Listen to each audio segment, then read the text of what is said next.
you guys, it's Chrissy, and today I want to talk about analysis paralysis. Yes, it's a thing, and I want to share with you what helped me break free from this. It was a struggle that I was facing because I was on information overload. There was so much information out there, and I thought that I had to do all these things at once, and I just decided to just start somewhere. So my first step was to start a YouTube channel to break free from this analysis paralysis. So that's what I'm doing. So my advice for anyone facing analysis paralysis is to just start.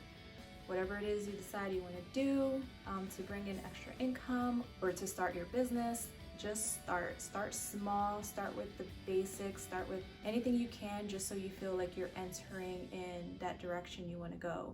So just start. That's my first tip.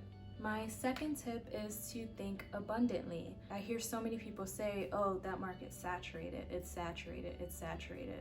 Stop thinking that way, because yes, certain things are saturated, but you could be that one. You could be that one that could break through. And you just never know until you try. When you have this mindset of abundance, it just means there's plenty to go around for everyone else.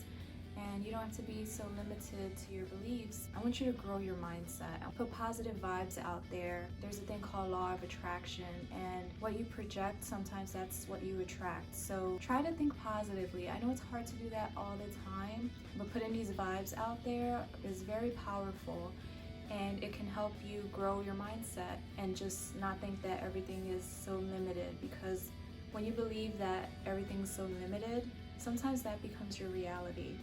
And I want you to think bigger than that. I want you to believe that there's more than enough out there and that you can have a share of it too.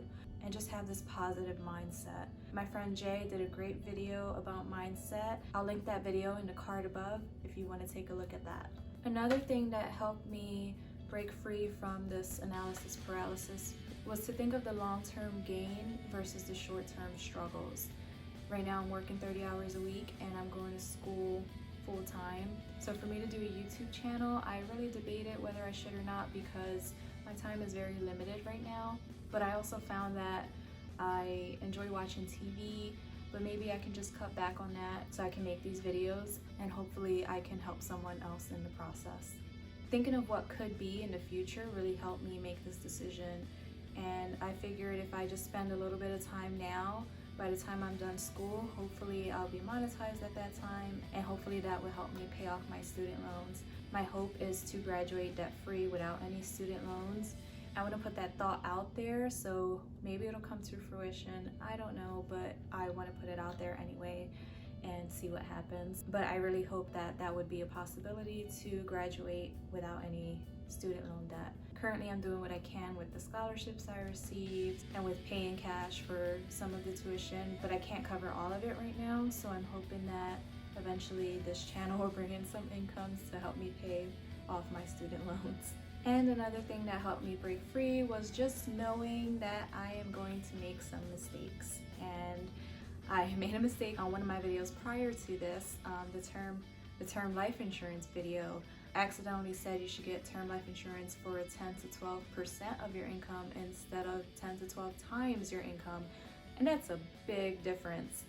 Well, my first round of editing that video, I did not even notice that I said that until the second time I watched the video. I realized that I said percent, and I was like, whoa. I do not want to give people wrong information and put it out there. So what I did to fix it was, I found in the video I said the word sometimes, so I clipped the times part of that and I put it to where I said percent, and it kind of flowed okay. It wasn't that bad, but I still was like, wow, I can't believe I did that. And I just want to be very careful with what I'm saying. I don't want people to make choices based off something I said incorrectly. So that was a big mistake. I'm very thankful that I caught it in time and find an alternative than re-recording the video or that section of the video.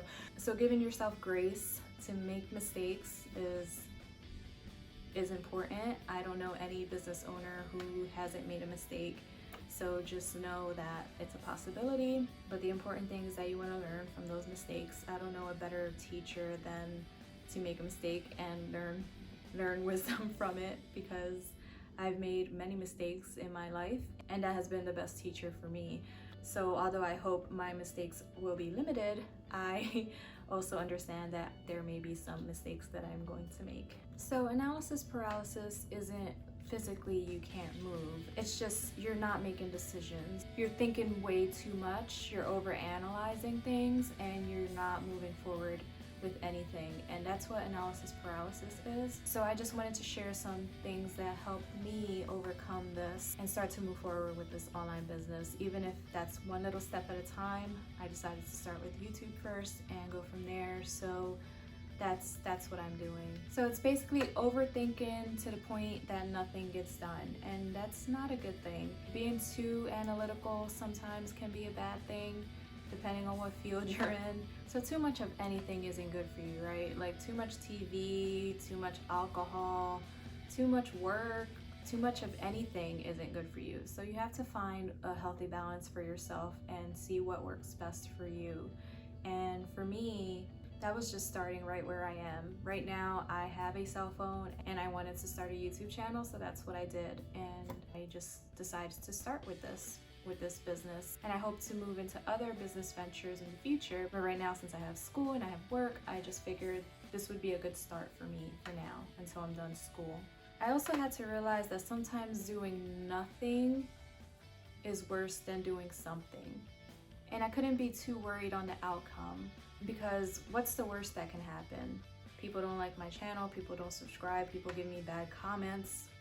That's not that bad if you think about it. So, I mean, I hope that people like my videos. I hope I'm providing value out there, if anything, but if not, I could always take these videos down in the future. If so many people really hated them and I wasn't providing the value that I thought I was, then maybe I should take them down. So sometimes thinking of what's the worst that can happen can help you break out of this analysis paralysis, because really, like, if I decide that my videos are awful and I just don't like them, I can just remove them. So sometimes just thinking of what's the worst that can happen can help you break free from overanalyzing what could go wrong. So I know this was one of my shorter videos, but I hope that you got some value from it. And if you can, please subscribe to my channel. And if this video was helpful for you, please share it and give it a thumbs up. And I look forward to seeing you next week. See ya.